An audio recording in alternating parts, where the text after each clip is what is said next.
बोतल के निशान पे बटन दबा के राष्ट्रीय लोकतांत्रिक पार्टी को बाड़मेर और पूरे धनौर इलाके से भारी वोटों से चुनाव के अंदर आगे बढ़ाना। ये भाइयों, कांग्रेस और भारतीय जनता पार्टी के इन चुनाव से कोई फर्क नहीं पड़ने वाला। न तो 100 गैलत की सीट इनसे हटेगी और न कोई वसुंधरा वापिस आएगी, लेकिन राष्ट्रीय लोकतांत्रिक पार्टी जितनी ज्यादा राजस्थान में जीतेगी उतना ही किसानों का मान और सम्मान राजस्थान के अंदर बढ़ेगा और तीसरी ताकत खड़ी होगी राजस्थान की। भाइयों, बाड़मेर के अंदर हमेशा आपने मेरा सहयोग किया और बाड़मेर का जोश देख के हनुमान बेनीवाल हमेशा आपके लिए आगे की पंक्ति में खड़ा मिला। चाहे राजस्थान की विधानसभा हो, मैं खिलचर से चुनाव जीतता था, लेकिन बाड़मेर जिले के किसानों के लिए हमेशा मैंने संघर्ष किया और राजस्थान की विधानसभा में तमाम वो मामले उठाए। हुंकार भरी नागौर की धरती से, बाड़मेर की धरती से, और बाड़मेर के अंदर ऐसी हुंकार थी, नौजवानों ने देश की रैलियों के रिकॉर्ड तोड़ दिए। दिल्ली की सियासत हिल गई और पाकिस्तान भी डर गया कि तेजा जी के भक्त कहीं बॉर्डर पार करके पाकिस्तान में नहीं घुसे। भाइयों, बीकानेर सीकर के बाद जब जयपुर पहुंचे तो वसुंधरा ने उससे पहले 50,000 नौकरों की घोषणा कर दी थी। कर्ज माफी की बात चली, state highway, toll free way और 5 हॉर्स पावर की बिजली माफ की घोषणा भी करवाई थी। ये बाड़मेर के नौजवानों, राजस्थान के नौजवानों और किसानों की हुंकार का ही परिणाम था। जयपुर के अंदर राष्ट्रीय लोकतांत्रिक पार्टी का गठन हुआ और तब आप सब लोगों ने हाथ खड़े करके मुझे समर्थन दिया। भाइयों, नई पार्टी थी, चुनाव लड़के सत्ता में आना हमारा मकसद नहीं था। हमारा मकसद था कि हमारे भाइयों को न्याय दिलाएं। आजादी के 70 साल बाद किसान कर्जे के बोझ के तले आत्महत्या कर रहा है। किसान का बेटा बेरोजगार से तंग आके आत्महत्या कर रहा है, हाथ में बंदूक उठा के अपराधी बन रहा है। हमें राजस्थान के किसान और जवान को बचाना है, राजस्थान की कानून व्यवस्था ठीक करनी है और हुंकार के माध्यम से हम जयपुर पहुंचे। पार्टी गठन के बाद चुनाव लड़ा 57 सीटों पे।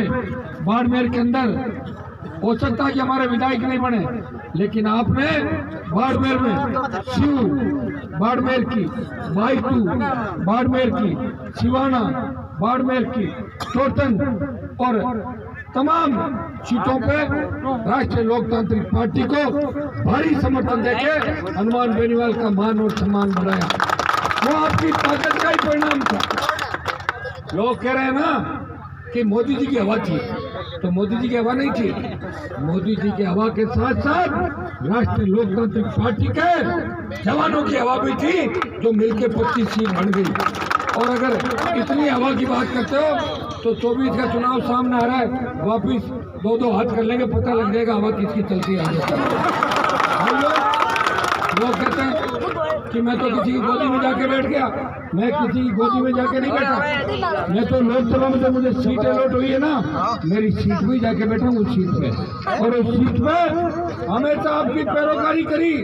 जब बाड़मेर में टीडी आई, नागौर, गुजरात, पंजाब के अंदर टीडी आई, सांसद तो बहुत से होंगे, मंत्री भी बहुत है, लेकिन हिंदुस्तान की लोकसभा के अंदर टीडी के ऊपर प्रधानमंत्री का ध्यान आकर्षित करवाया, सरकार से जवाब मांगा और सरकार ने टिड्डी को प्राकृतिक आपदा के तहत राष्ट्रीय आपदा घोषित करने का आश्वासन दिया और तमाम टिड्डी प्रभावित किसानों को जिनके खेतों में टिड्डी से नुकसान हुआ, प्रधानमंत्री फसल बीमा योजना से तमाम पैसा सरकार देगी।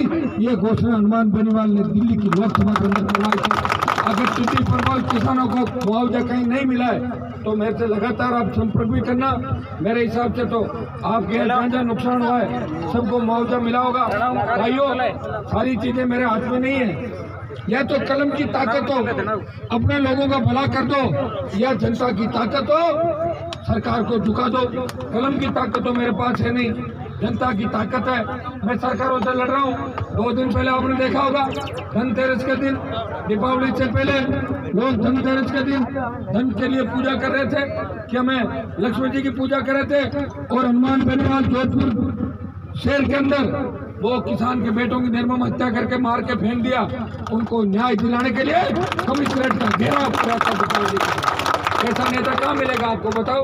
और भाइयों मुझे बताओ, लोगों का इतिहास उठा के देखो, जिनके परिवारों के पास बैल छकड़ी भी नहीं थी, वो मंत्री एमएलए मंत्री अरबों खरबों के अंदर कैसे खेलने लग जाते हैं।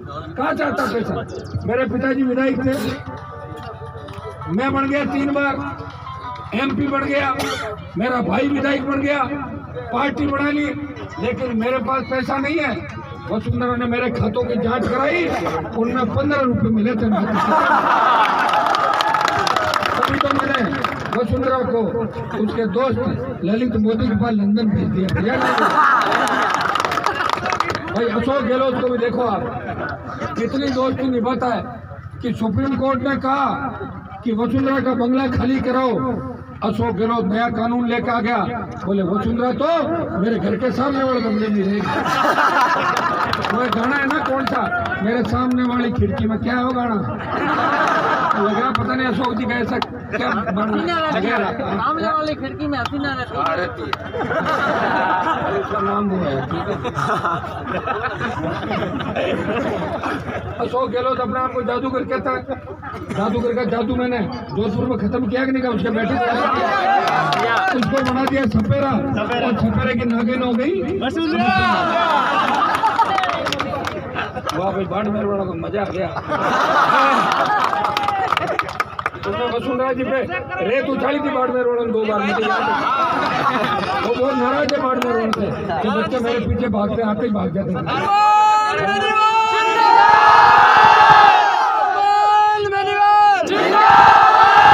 वो बाड़मेर से नाराज होगी तो उसका काम भी हो गया पूरा, चिंता।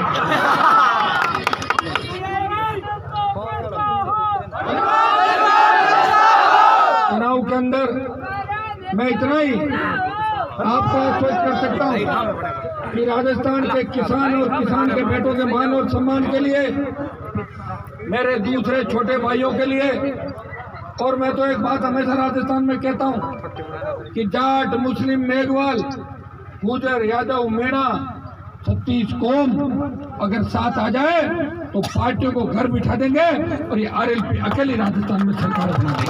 तो मैं मुस्लिम भाई जो मेरी सभा के अंदर आए उनको भी आह्वान करना चाहता हूँ कि आपने कांग्रेस को 70 साल वोट दिए, क्या मिल गया? एक मंत्री बनाते हैं आपका वक्फ बोर्ड का मंत्री, उसके अलावा बनाते हैं कि कोई मंत्री अल्पसंख्यक। जयपुर में भी देखा आपके कितने सीटें जीते, क्या हुआ? हर जगह यही हालात है। मैं मुस्लिम भाइयों से भी आह्वान करूंगा कि इन चुनाव में शुरुआत करें, आप बोतल का बटन दबाएं, आरएलपी को मजबूत करें। मैं आपको विश्वास दिलाता हूं कि जितने मुस्लिम विधायक कांग्रेस बनाती है उससे ज्यादा विधायक राजस्थान के अंदर हनुमान बेनीवाल की आरएलपी पार्टी बनाई। आश्वस्त करना मैं तो चाहता हूँ मेरे मेघवाल भाई सारे मेरे से जुड़ जाए। हमारे प्रदेश अध्यक्ष जी पुखराज जी खड़े हो, ये मेघवाल है, पुखराज जी खड़े, गोपालगढ़ वाले साहब आ गया ना, ये क्या शर्मिले ज्यादा है पुखराज जी। उदाराम जी, अब उदाराम जी, पुखराज जी बताओ, सारे जो मेघवालों के नेता, दलित नेता, और इनके लिए सबसे ज्यादा अगर कोई पैरोकारी लड़ाई लड़ता है तो 20 साल से तो हनुमान बेनीवाल इनके कौम की लड़ाई राजस्थान के अंदर लड़ा है। भाई ऐसी कोई कौम नहीं होगी राजस्थान में। अभी आपने 8-10 दिन पहले अखबार में पढ़ा होगा, दारू पी के एक रईसजादे की बेटी ने 200 की स्पीड से गाड़ी चलाई और कांस्टेबल का एग्जाम देने गया, देवासी समाज का बच्चा खत्म हो गया। देखा नहीं देखा? सीताराम जी कहाँ गए? सीताराम जी देवासी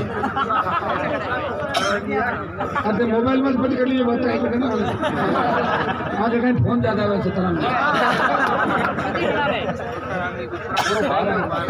वो देवासी समाज का बच्चा, वो लड़की दारू पी के गाड़ी चला रही थी और अब एक बीच में डिस्टर्ब कर रुक जाए, 200 की स्पीड से गाड़ी चलाकर उस बच्चे को खत्म कर दिया।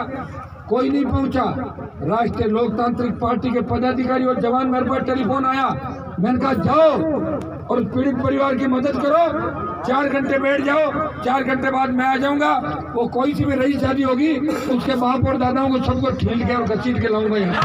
भाइयों, राजस्थान की सरकार झुकी और उस परिवार को पूरा मुआवजा जयपुर के अंदर दिलाया और 2 घंटे अगर और रुक जाते ना तो 25 लाख रुपए दिलाता पूरे।